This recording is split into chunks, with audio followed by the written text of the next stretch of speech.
Good afternoon, and welcome to the 2020 Winter Webinar Series, The Importance of the Clean Cities Annual Report. My name is Catherine with South Shore Clean Cities, and I'd like to introduce our speakers for today and thank them for taking time out to be part of our webinar series this year. The list of speakers we have are Caley Johnson, the Senior Transportation Market Analyst with the National Renewable Energy Laboratory, David Kirschner, Project Manager with the U.S. Department of Energy, and Lorrie Lisek, Executive Director with Wisconsin Clean Cities. Caley, you can go ahead with your presentation. All right, thanks, Catherine. Let's see, I don't think I have control yet of the slide. You should now. All right, there we go. All right, well, thank you, and I'm glad to speak with you all about the importance of the annual report and all the things that it influences. So let's start off with the most basic reason for the annual report is you've got to, in order to reduce anything, you've got to track it, and so that applies to the energy use impact, which is essentially the well-to-wheels petroleum savings. So that's the same as if you were to model it in GREET or A-fleet, any given project reduces the well-to-wheel petroleum use, which takes into account, for example, if you're using ethanol, the diesel fuel used in the tractors to grow the corn to produce the ethanol. So it's saying for a gallon of ethanol, you reduce this much petroleum over the life of the life cycle of the fuel. So that's energy use impact, the number one thing that we track. Then there's life cycle greenhouse gas emissions, also done on a life cycle basis. But the major difference between the petroleum use and the greenhouse gas emissions are that for biofuels, they actually sequester some greenhouse gas emissions. They sequester carbon dioxide. So that's all taken into account. And then we also track the criteria pollutants. And now keep in mind that for the criteria pollutants, they're very sensitive to local conditions, local patterns, local mountain ranges nearby, and things like that. So it's a very rough estimate, but we are in line with A-fleet and GREET, and that team over at Argonne is constantly making updates and incorporating new studies, and the Clean Cities Annual Metrics Report follows that. And so once we're tracking these three metrics, how do we use it? And we use it a few different ways. We have the national level report that wraps it all up to a Clean Cities programmatic level, and that is this report. You can see second from the left here, the Clean Cities Coalition's 2018 activity report is the most recent one, and then we can wrap it up at the regional level. And for both the regional level and actually every level, there's a Clean Cities annual report query tool that I have on the right side of the slide here. And that allows us to immediately pull up the data sliced and diced a million different ways in Excel spreadsheets. So once it's up in a spreadsheet, we can slice and dice it a million different other ways. So it's just a very handy tool to really be able to dig into the data at multiple levels, clear from the national level down to the project level.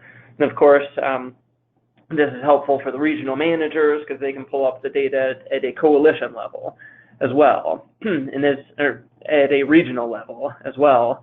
And as you know, and I hope you coordinators are using, you can bring up your own individual coalition reports that are automatically produced by the tool. So that's what I have a shot of here over on the left-hand side.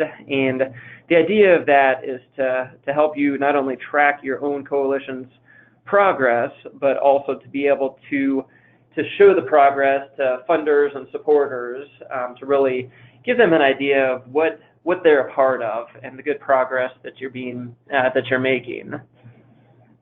And let's see, I'm having trouble bringing up the slide advancing button. There we go. Okay, so let's take a look at some of this data that we've been looking at here. Oh, sorry. All right. So we at NREL, we love data, and so this is a fantastic source of data. So as I mentioned, we use it to produce the annual activity report, where we sum up the achievements of the program as a whole. It's used for coalition redesignations in that process. That's where we have numbers that can kind of verify your success as a coalition, and that comes in handy when getting redesignated. We help prepare briefings for DOE at multiple levels, and Congress occasionally, as they want to know how the program is doing. The Clean Cities data helps track goals both on a national level and at the local level, and we're hoping even the stakeholders have local goals, that specific goals that this reporting tool can help them track. Helps us track technology experts. A major feature of the Clean Cities program is to put you experts in the field, the various stakeholders and coordinators, help put you in touch with the other people that are perhaps having trouble administering that technology. And so it comes up all the time at NREL where there'll be a query, either through the hotline or into one of us NREL employees. There'll be a query on a problem, a technical problem that someone's having, and we can quickly look up what other coordinators have reported success with a specific technology through the annual metrics report. So it provides a really quick way for us to put you in touch with the right person. Helps us with market analysis on a kind of more broad level and a kind of a more academic level. It helps us answer questions such as, how are these technologies being used, under what conditions, how are they performing in the field? All great stuff for the technology manufacturers and producers to know. And we share it with outside analysts, mostly at other labs and universities. And of course, we don't share stakeholder level information. The most granular we'll share is at the coalition level for privacy reasons.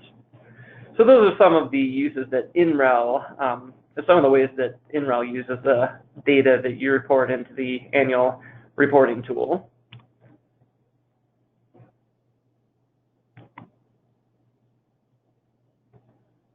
I'm having a little delay. There we go.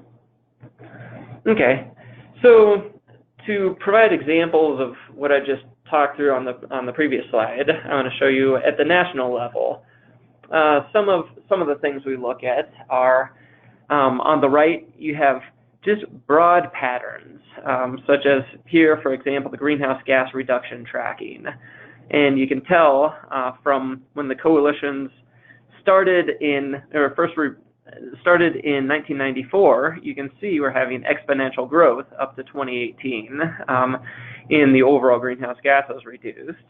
So this is a very powerful message to send the funders at DOE and Congress, and then so they know how successful the Clean Cities program is.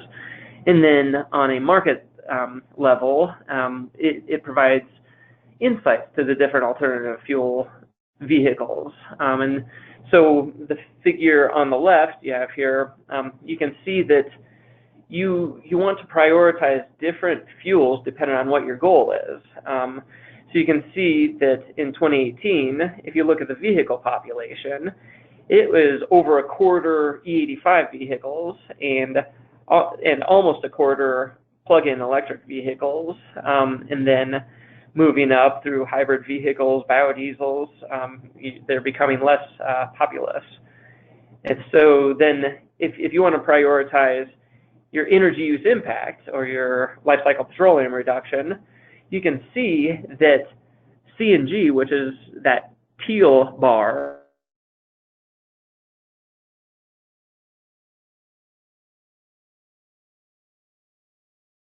are a very effective tool at reducing the petroleum use. And likewise, for biodiesel, you go over to the greenhouse gas emissions, the tons reduced, and biodiesel, despite being only 16% of the vehicles and 14% of the petroleum reduction, you can see that it's over a third of the greenhouse gas emissions tons reduced, and that's largely because the soy that biodiesel is produced from sequesters a lot of carbon dioxide. So if you look in the life cycle of biodiesel, it's a very good fuel for reducing your greenhouse gas emissions. And so let's continue on with some more national level data to show you some of the insights. You can the national level data helps us determine what some of the most effective idle reduction technologies are and what some of the most popular idle reduction technologies are. And you can see that in 2018, one of the most popular ones was the auxiliary power units, and they saved 14 million GGEs in 2018, which is almost twice as much as the runner-up, the engine automatic shutoff. So you can tell that, like, through a combination of the popularity and the effectiveness of the technologies, you can see that the APUs and the automatic engine shutoffs are some of the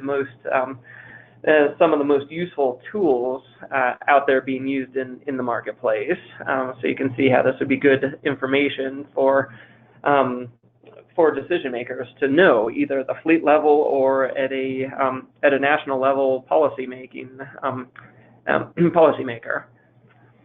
Same with the fuel economy technology. How effective are these different technologies?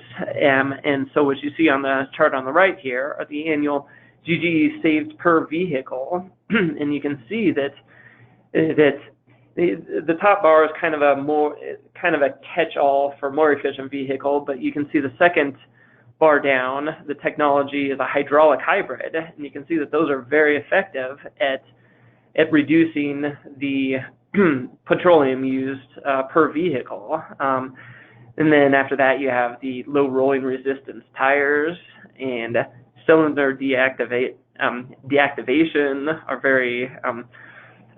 very powerful tools at reducing petroleum use through fuel economy.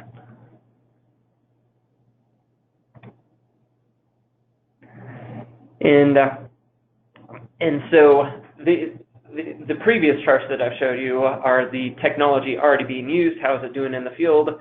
But we can also look into what is the interest in different technologies, and through that we can look at the outreach activities by technology type, and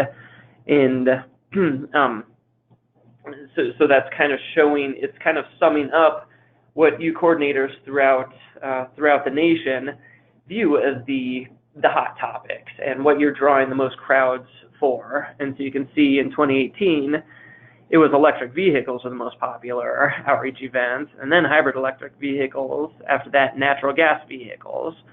So hopefully that's an indicator of what's to come and what's being implemented the most rapidly and what has the most interest. After that, we have the fleet fuel matching. As you look at different fleets, what fuels are they the most interested in? What technologies are they using the most? And so you can see let's skip the general fleet far on the left, because that's kind of a catch-all.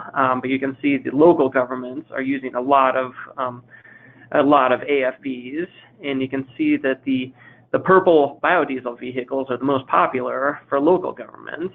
For state governments, you can see that they have slightly more E85 vehicles than biodiesel vehicles.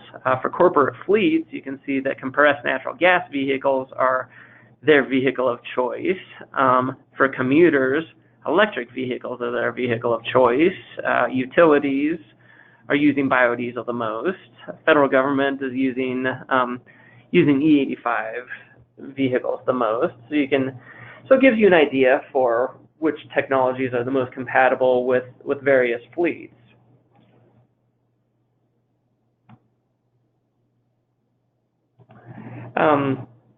Likewise, we can kind of assess what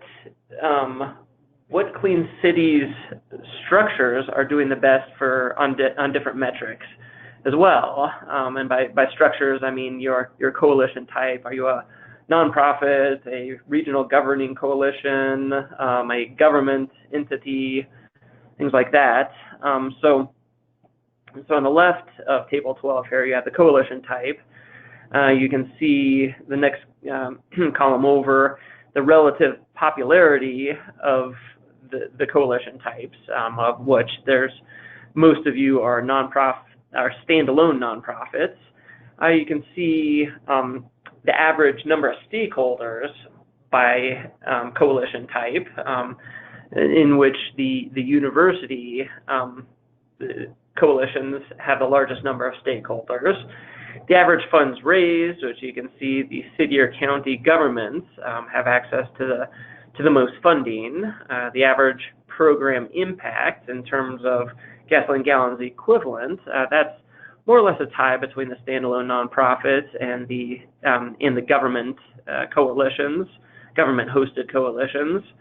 And then the average persons reached in outreach events, you can see that the coalitions that are hosted in a nonprofit seem to reach the most number of people.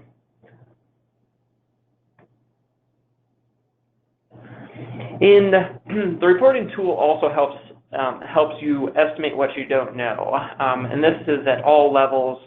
Perhaps most importantly, at the stakeholder level. Some stakeholder fleets might have the goal of reducing their petroleum use or reducing their greenhouse gas emissions, but they might not have the data that they think they need to calculate it. And so we have, through a series of proxies and also default data, we allow great flexibility to take into account what the stakeholder does know and be able to estimate the energy use impact and the greenhouse gas emissions reduction. So of course we would prefer it if the stakeholder knew the quantity of alternative fuel use. That helps us just to be able to calculate directly everything we need from the quantity of alternative fuel use.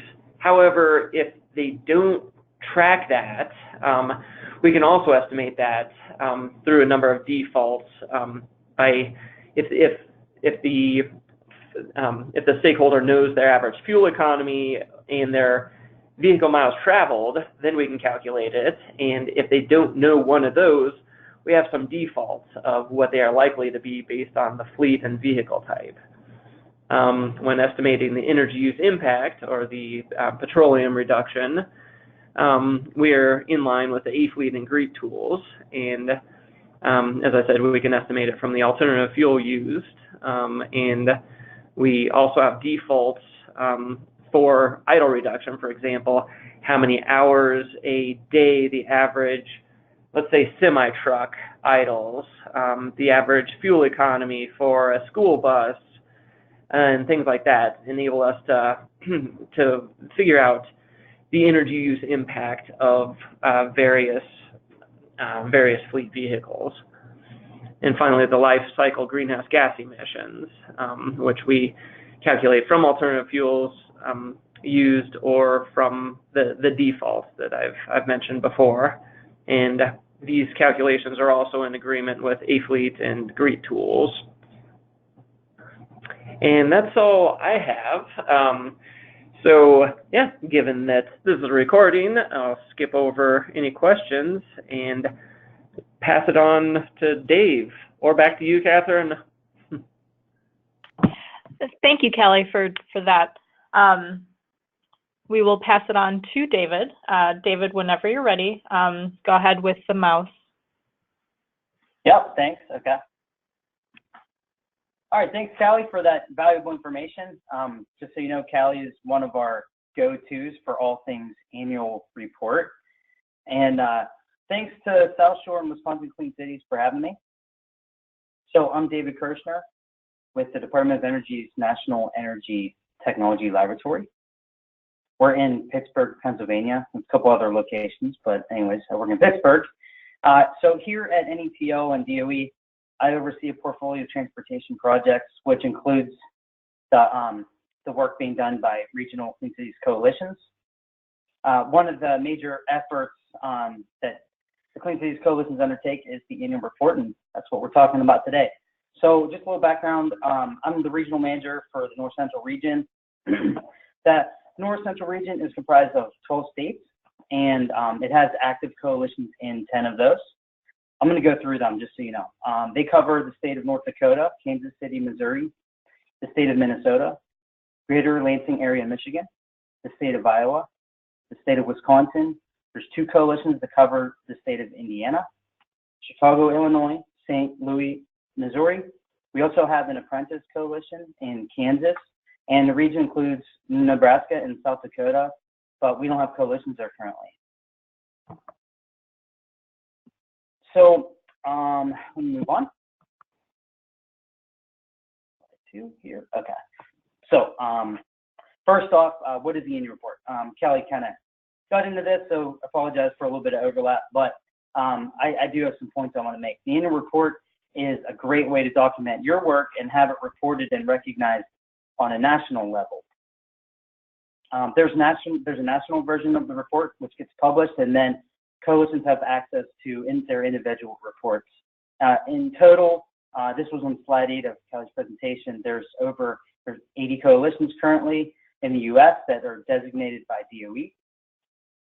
The summary report covers activities and work with over, I had written down 12,000 stakeholders. I think the more accurate number in 2018 was actually almost 16,000. That's amazing.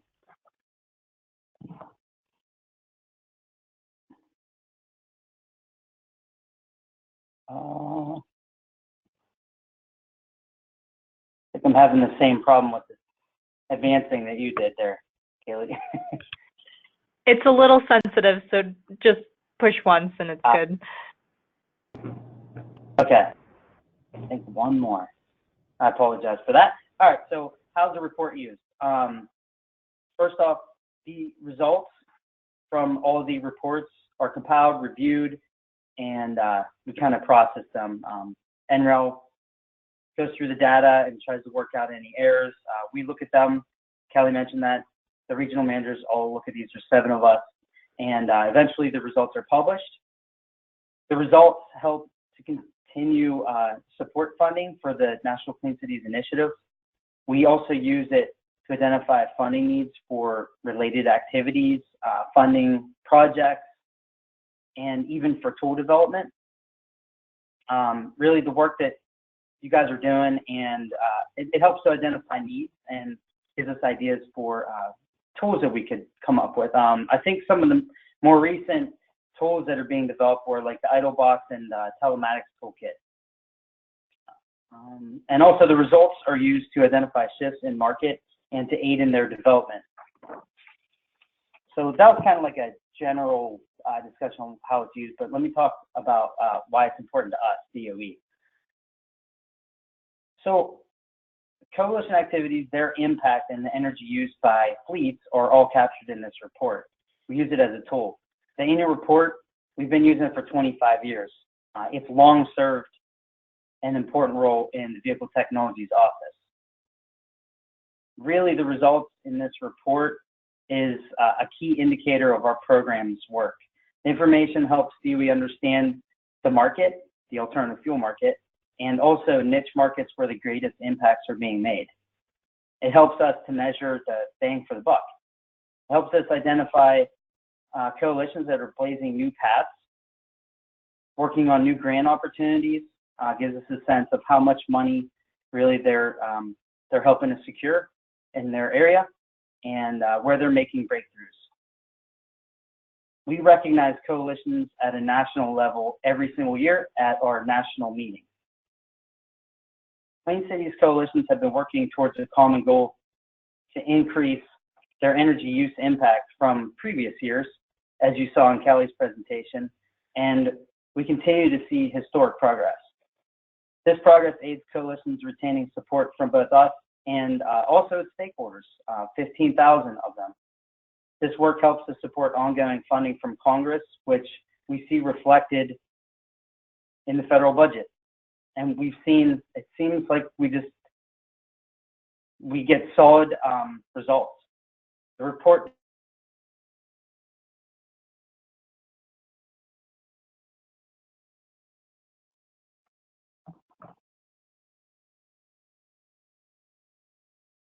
So this slide is just a quick look at metrics for 2018. So we had, and this is at a national level, we had over 4,000 new stations reported, energy use impact over 1 billion for the year, over 500,000 vehicles reported. Overall greenhouse gas reduction was up 19%. We had over 3,800 outreach activities across the 80 coalitions. They helped to secure $200 million of funding. And in total, coordinators spent 2,400 hours working on Clean Cities related efforts.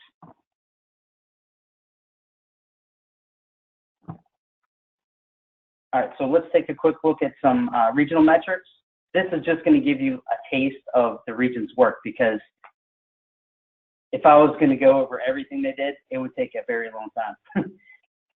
So this is a look at the North Central region and also some national metrics for 2018.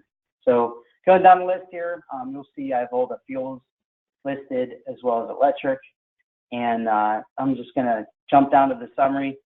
In terms of new stations, the North Central region added almost 400 stations. At national level, they added 4,600. The North Central region reported 146,000 vehicles, and at national level, nearly 1 million. So you can see just how important the North Central region is to the overall metrics. And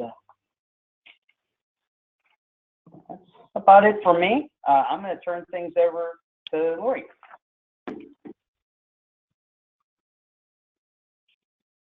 Okay, thank you, Dave. And thank you for having me on the webinar today. Thanks, Caley, for the information too that you provide. It's great to hear from the national and a regional level as to what is happening and the importance of our Clean Cities reporting.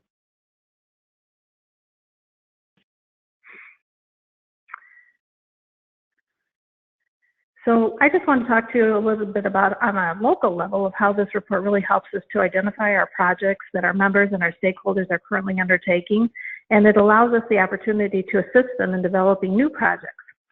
So I have developed the top 3 reasons why members and stakeholders should complete the annual survey.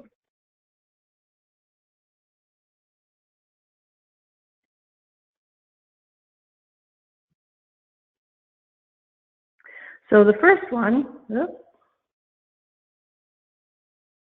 is organization results.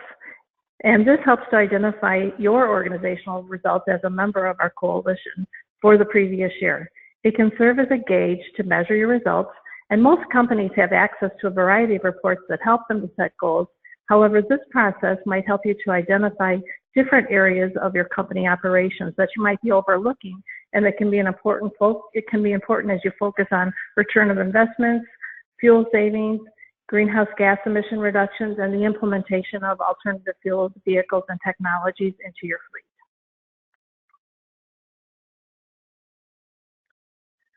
The second reason would be coalition success. And just as Dave and Caley had talked about, you do make a difference when you report your success to us each year.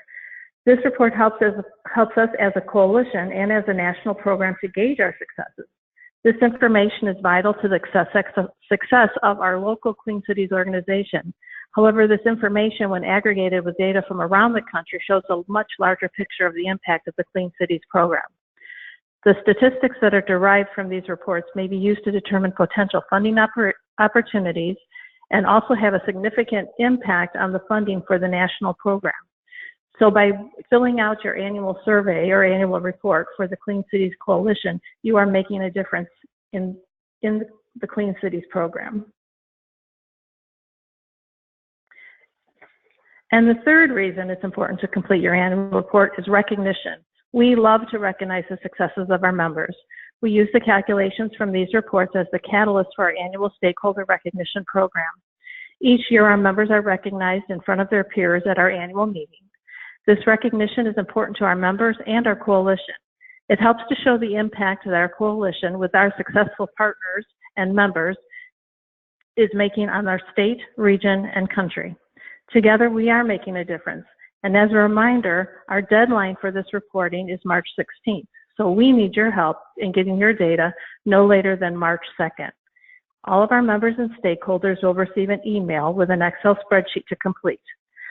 We have tried to simplify the process, but if you have any questions, please feel free to contact our office and we can walk you through the reporting process. At this time, I just want to thank Caley and Dave for sharing with us the information regarding the annual report process and how a lot of these calculations are used to support the Clean Cities program. Our contact information is listed here for your convenience. Remember, numbers have an important story to tell, and we want you to be a part of that story. So make sure to complete your annual report this year. We thank you for your time and listening to this webinar, and we wish you a great 2020. Thank you, everyone, and I hope you have a great day.